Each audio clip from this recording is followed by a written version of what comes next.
going on, Gotham?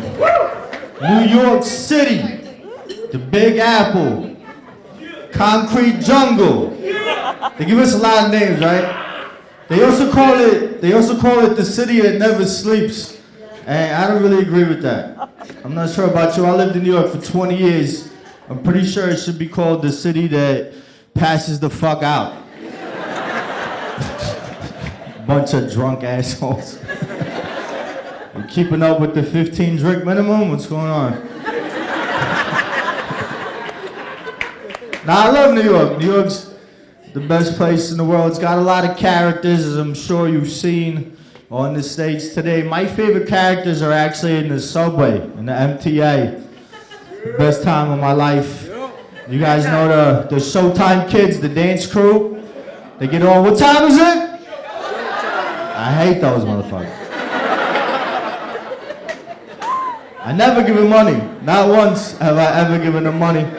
And it's not because they're not nice. They're nice, they got the skills, they hit the music, they start dancing, they do all the aerial shit in a pole, but none of them ever take their clothes off. If you're at a point in your life where you need to hit the pole, commit, motherfucker. I'm not paying for a half-ass show. I'm not doing it. It's not. This is my favorite guy on the trains, is the sober homeless man. You guys ever run into him? He gets on the train, he's like, ladies and gentlemen, I do not drink, nor do I take drugs. You know, so give me some money, or whatever he says. My favorite response to him is, buddy, I would love to help you out, but I have a very expensive drug and alcohol problem.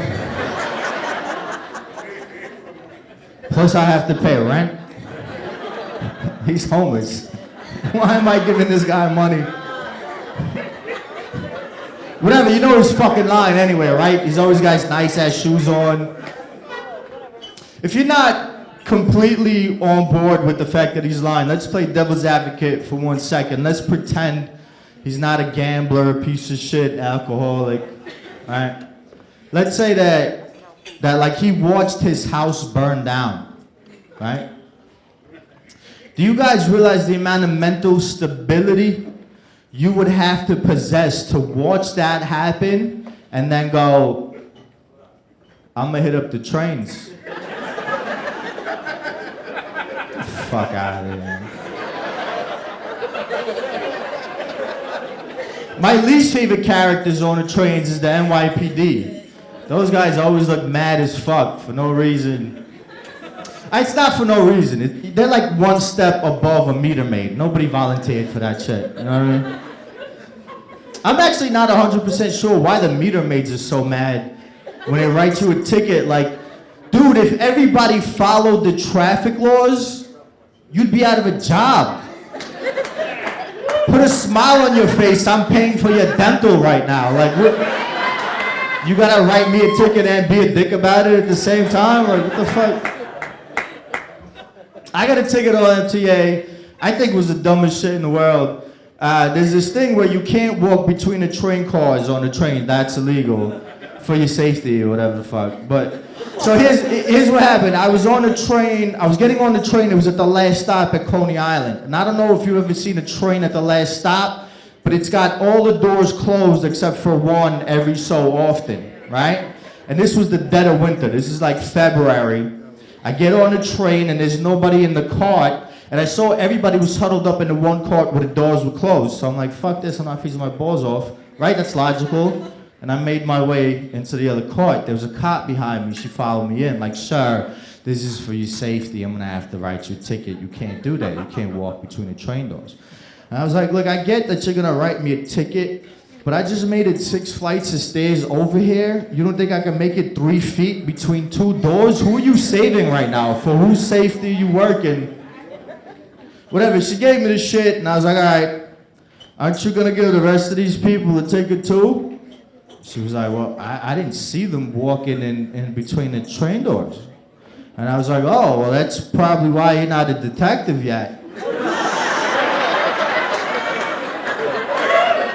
That's not how that shit works.